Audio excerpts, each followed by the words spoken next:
Well, thank you. Thank you for the opportunity to give you an update. I appreciate the invitation, Dr. Goins, and you know, it's kind of fitting. I really can't start talking about the hospital without talking about COVID and some of the events that have gone on for the last 18 months. So, can you hear me okay? I'm not sure they can. Okay.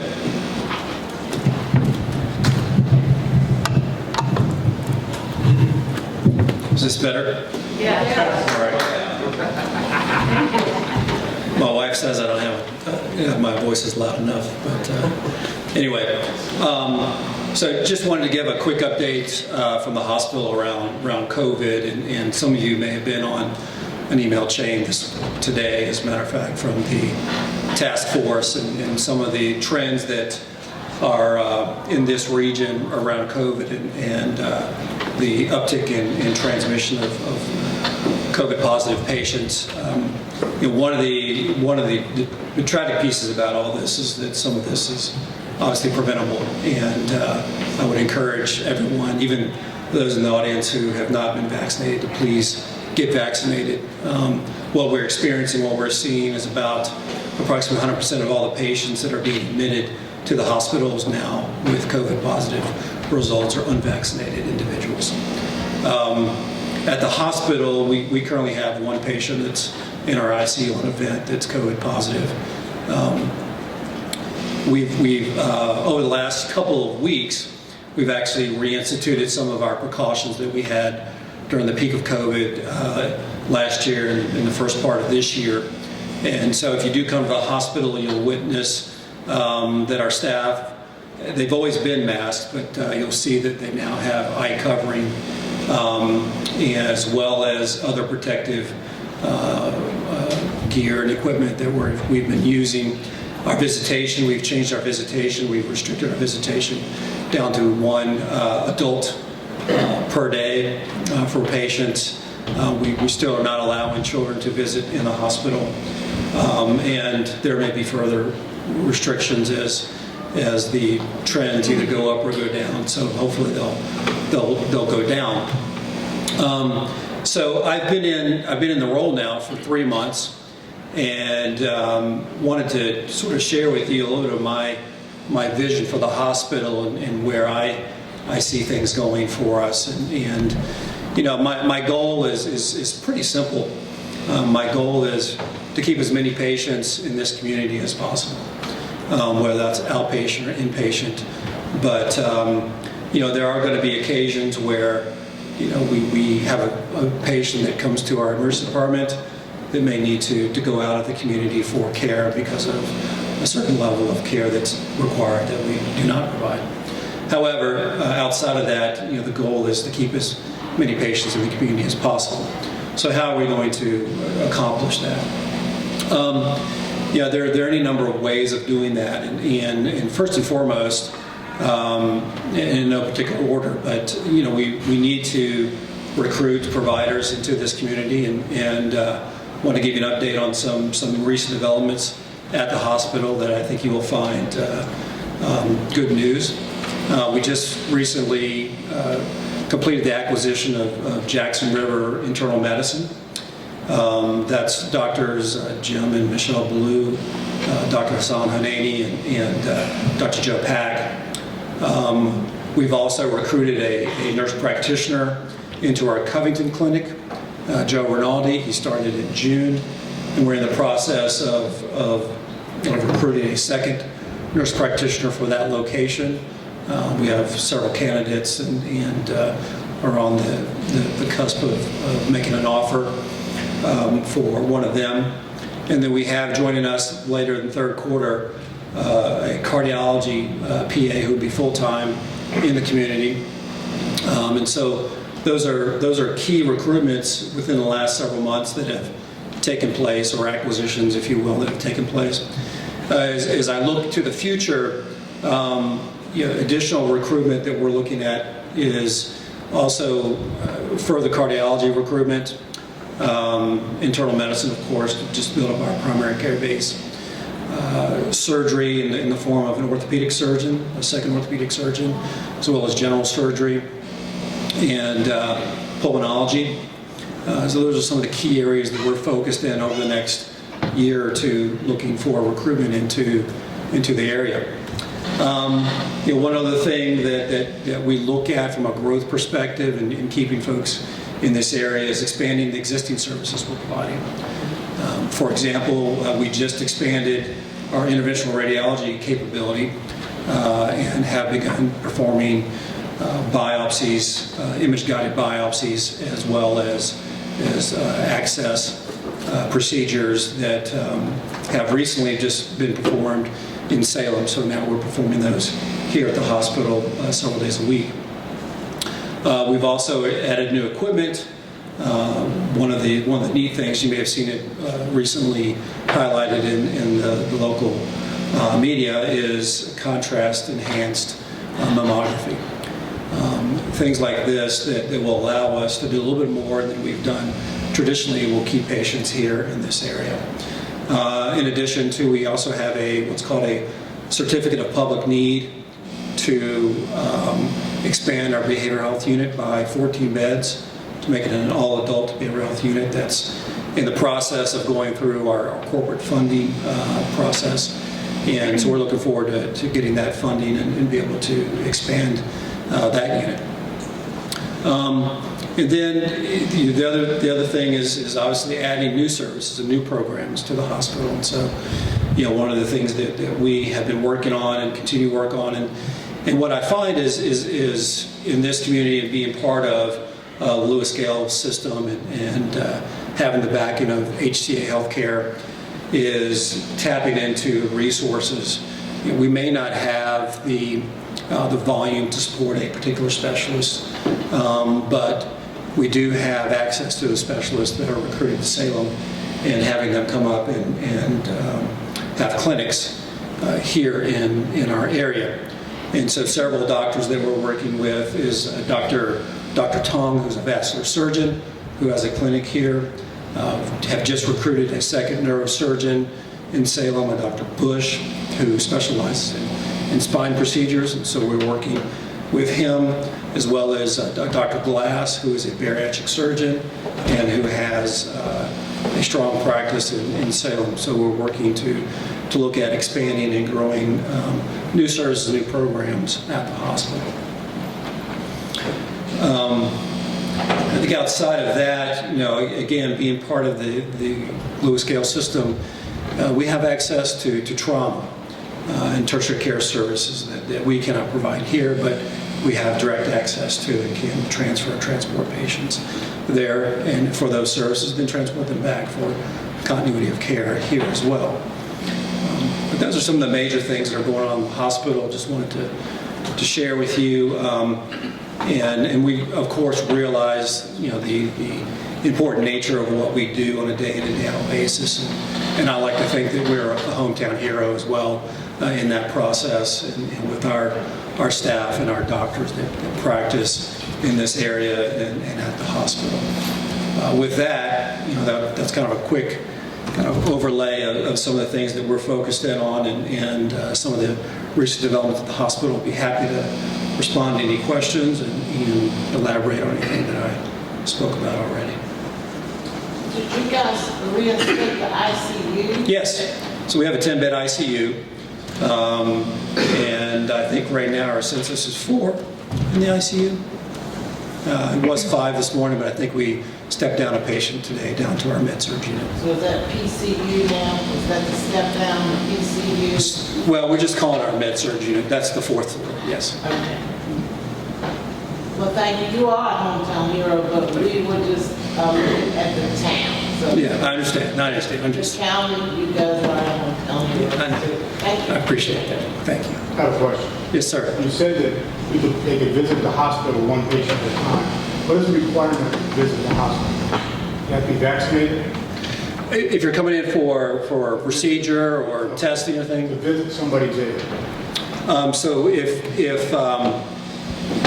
have a series of questions that we're asking at our screening station at the main entrance and then also in our ER. And so if you come in and you're unvaccinated and you're asymptomatic, then you're welcome to visit. But we do require everyone to wear a mask. you have to show a card, because I No. visited my brother in Salem, and I had to show my card. Oh, really? Yeah. No, we're not requiring that. It's an honor system. That's an interesting move. Yeah. Well, yeah. I won't comment on that. Would it be unprofessional of me to ask you to come back in 4 or 5 months to kind of give us an upgrade of what's going on? Because everything you said has been very positive. Absolutely. Yeah, no, I'd be happy to do that. Yeah, we, again, like I said, I realize we play an important part in this community and do not take it lightly. And, this is your hospital. It's not my hospital. It's not HCS hospital. This is your hospital. And we are all about being a part of the community and sharing, very transparent as much as we can be. Thank you. You mentioned you brought in a cardiology PA. Yes. Aren't legally PAs supposed to be under the supervision of the physician at all times? Yeah, she'll be under supervision of one of our existing cardiologists, both Dr. Goldstein and Dr. Mayola, who she's had a long-standing relationship with. They're coming up with her? So Dr. Goldstein is here about 10 days a month already in one of our clinics, and she'll be here full-time. She'll be doing inpatient consults as well as emergency department consults. Someone supervising her when Dr. Goldstein's not here? So yeah, so that, the rules do allow for that supervision. He'll just sign off on her, but she's a long-standing PA. Has been in the area, she's been in Salem for a number of years. And she was previously affiliated with Dr. Kopchak? Yes. Okay. Yeah, I'm familiar. I think I said that name right. I have not met him yet, but you have to forgive me, I've only been here 3 months. So. You mentioned a FMP that you brought into the Yes. Covington Clinic. Where's the Covington Clinic at? So it's on Main Street. If where the farmers market's located, Yes. it's right there. White building. You really can't miss it. And the staff is 2 FMPs. Yes. So we have one FMP now, and we have a second FMP that we're recruiting. We've had 2 interviews. We've got another one on Friday, as a matter of fact. For another FMP? Yes. No MD? Not at the moment. Okay. What was the last question, Ron? No MD. The staff at the Covington Clinic is 2 FMPs. Okay. As you know, most FMPs can act independently if they've got 5 years. There have been some waivers with COVID, of course, but if they're got 5 years of practice behind it, they don't need medical supervision. I have a question. Yes. It isn't COVID related, but over the years, I seen a survey a number of years ago, 5 to 10 years ago, it said that by 2025, 70% of the population will be living in the inner city. Living in New York City? In the inner city. Oh, inner city. Okay. Inner city. Mhm. Population keeps dwindling here. Yes. And everything you said was great. I hope it works. Yeah. But I think that would be something to look at is the support system. Do we have the population? I know you said 3 months. 3 months, but a lot of businesses around here. When people ask, why don't you have skating? Why don't you have this? Why don't you have that? You don't have the support. Yeah. You don't have the population. But hopefully, what's going on in the inner city, that they migrate here. Yeah, well, I think a little bit of commentary on that to an extent. Yes, you're right. When you talk about certain specialties, you have to have a base of support for that in order for that provider to be successful. And there are certainly some specialties where we just don't have the population. We don't have the volume to support that individual, and so that's why I share with you just having the relationship that we have with the LewisGale system is that while we may not be able to support full time in this location, we can bring in a Dr. Goldstein who could be here 10 days a month and still have a very lucrative practice and support, the community, and be, providing the care that's necessary for most of our population. I think, I'm not from Alleghany County, but my wife did grow up in Rockbridge County, and so very familiar with this area. We moved down from, I like to say we escaped Northern Virginia, but we're moving down from Northern Virginia.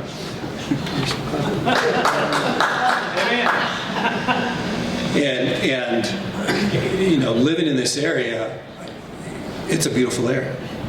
And I think we have a lot that we can quote, sell, if you will, and can be an attractive place for folks to relocate to, as well as, with COVID, if anything that we found out, and this gets to another point that you were making, with COVID, anything we sort of found out is, the ability of technology to do a lot of things, most importantly, for us to be connected.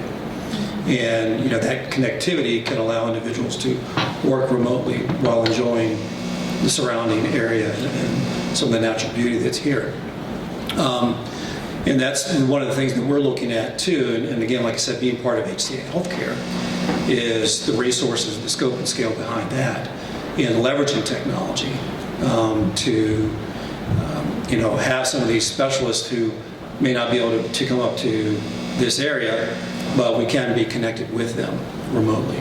And I think leveraging that is another way of keeping people in the community and providing great care in the process. Not every specialty lends itself to that, but there are a number that can allow us to really expand the services we provide. So that's another aspect that we're looking at and exploring too at the hospital. I'd just like to commend and thank you for your leadership and foresight in seeing the need to bring the care back to our community that we've been lacking. And be able to take care of our needs here locally. For some of our folks having to make the trek to Salem to visit loved ones at the hospital creates a really big hardship. It's a hardship. And to be able to have somebody at the helm who's willing to identify the need here and help try to bring those services back to the hospital, I want to thank you and appreciate what you've done in the short time you've been here. Yeah, well, thank you. When I talked about interventional radiology expansion earlier, one of our first patients a couple weeks ago was while he was from White Sulphur Springs, West Virginia. This procedure would have been done in Salem, so that's an hour-and-a-half drive for that individual one way and back. And if you can imagine someone who's recently diagnosed with cancer or undergoing cancer care, having that Kim port placed here, saved a tremendous amount of time on the road and hardship, as you pointed out, with family. And so, it is our effort and our goal to keep as many people here as we can at the hospital. And we're realizing that, by supporting the local community and supporting us, that helps everybody in the long run from all kinds of aspects. The work mentioned or alluded to something I call a spiral. You have a community here who looks out and sees no health care, no doctors, I can't get an appointment for 2 weeks, this, no specialist, and they go elsewhere. Right. And then when you bring a specialist in, all patients are gone. So how do you keep that new doctor busy? Yeah. And it's spiral and you need to build it up because it's been going downhill for a long time. No, that's an acute observation, and I agree with you. So, a lot of what we're doing now is really building some of that back up from lost time, and I think, some of it starts with building up our primary care base, and having a good, strong primary care base here, keeping it here. That'll then build up, some of the specialists, and hopefully, as we get to the right, decision makers, in the families and in the community at large, then hopefully they're making selections to stay in the area for other care that's needed for themselves or family members. Ms. Marshall, did you want to open it up to the general public for questions? Sure, Ron, if that's what you want to do, that's fine with me. Yeah. Anybody in the audience have any questions for Mr. Higginbotham?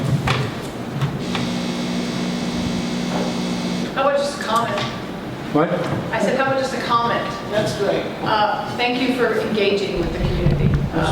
Since the past few administrative leaders in the hospital have not done so in reaching out and seem to skip right over us and back out of town again. So thank you for being here.